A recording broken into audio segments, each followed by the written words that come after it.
Hey, it's Jeff Chan from Misunderstandings, and recently I've been getting a lot of requests asking me to make a video about good versus bad sparring etiquette, probably because I've had the opportunity to travel around the world and spar at so many different gyms, like this recent comment here. Is there any chance you would be able to do a video on sparring intensity and etiquette? For sure. Now, if you agree or disagree with my experiences and opinion, please let me know in the comments below. I hope you enjoy the video. There are many different factors that determine how hard or light I spar, and throughout this video, I will be giving several different scenarios and examples of good versus bad sparring etiquette, even some examples where I was in the wrong. So I usually always follow the rule of thumb, hit as hard as you get hit. Another rule I made up myself would be, if your partner hits you hard enough that it hurts, then I amp it up to at least 80%, even if they are going only 70%. Now, when I say usually, I mean always. But I use the word usually because I'm not perfect either, and I can admit that there probably has been times where I unintentionally hit hard first, or where I mistaken my partner's intensity and amped it up first. Now, there are exceptions to this rule. I don't believe you should just start hitting everyone hard just because you are okay with them hitting you back just as hard. So let's start with an example of what I consider good sparring etiquette. You'll see here, I was in Thailand sparring several Muay Thai fighters. Not only am I at their gym and a foreigner in their country, but they were all probably over 40 years old, retired from fighting long ago, and I could guess I had at least 20 pounds on them.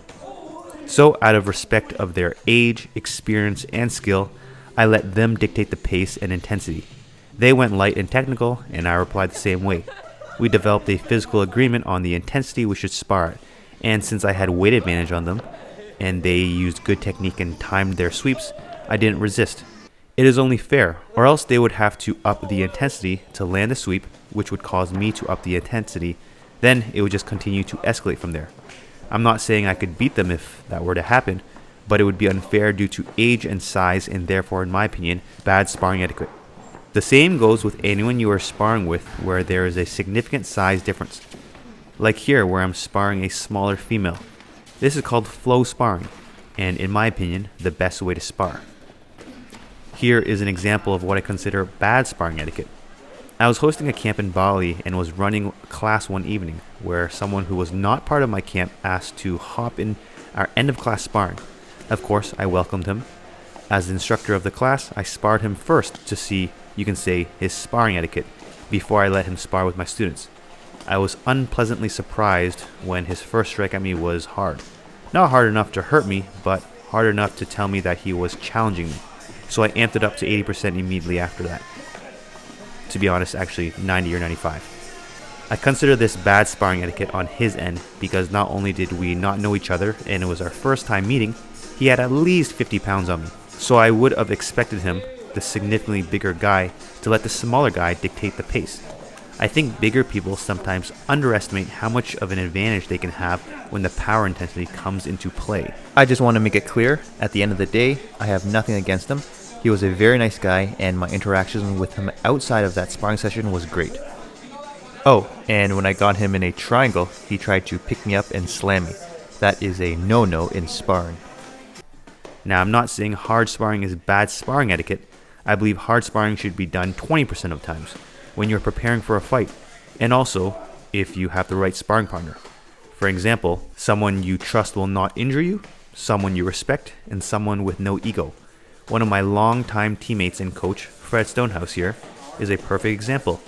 Because we both leave the ego at the door when we spar each other and respect each other, we can agree to spar hard 100% to the body while throwing only 50% to the head. We both throw hard shots to the body, and we also throw high kicks to the head with speed, but as you can see, we both trust each other to pull the power out of those head kicks.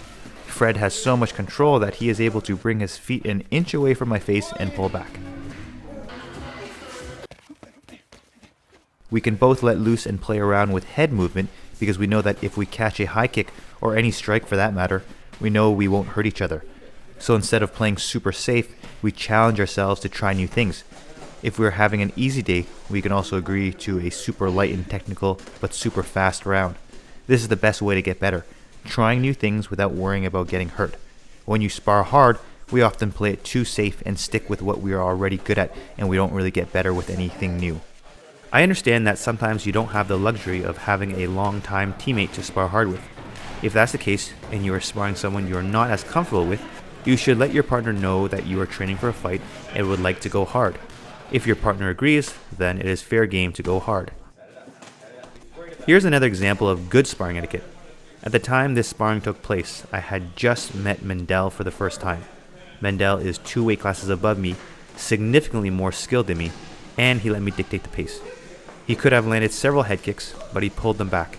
I hit him light and he hit me light, and the sparring continued playful, which again is the best way to train.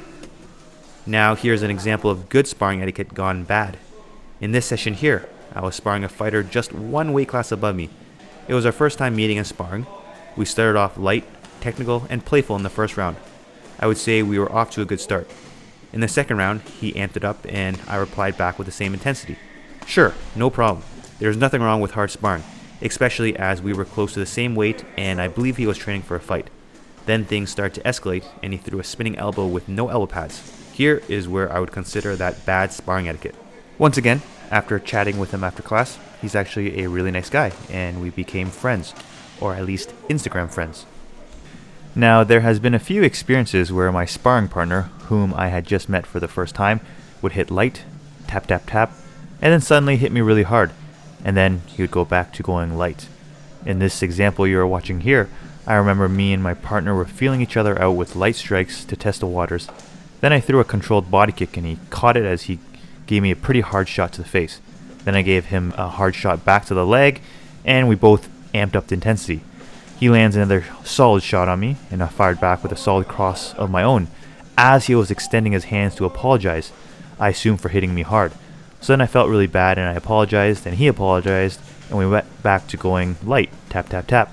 Then suddenly there was a change in tempo again, and then we went back to going kind of hard.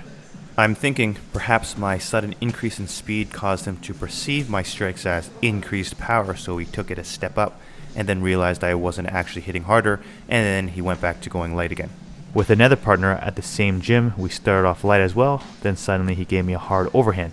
Am I missing something? Did I hit them hard first? I'm really not sure. But anyways, at least with this guy, we escalated the intensity and it stayed escalated till the bell rang instead of going light to hard to light to hard. Now, I don't think this is bad sparring etiquette, I just think it was a big misunderstanding. So we chatted with broken English after class, and man, they are really nice people. I definitely think it was a misunderstanding. But this really confused me, and I never really had the chance or was too shy to talk about it with them. Now, one more example of light to sudden hard sparring here. You can see we were going light here, and then suddenly he lets it rip to the body pretty hard, and eventually drops me at the end of the round. I think maybe I was running away too much and pissed him off, but I don't think that justifies the sudden up in power, and I would consider this bad sparring etiquette. Now here's an example where I was at fault. It was my first time meeting and sparring him, and he threw and landed a explosive kick to the body. At the time, I mistakenly took it as a challenge for a hard sparring round, and without speaking to him about it, I amped it up to 90%, and I continued to keep it at that pace until the bell rang. After speaking with him later, he told me he was wondering why I went so hard. After, he told me he didn't know he hit me hard, and if he did, he didn't intentionally hit me hard. I felt very bad and apologized.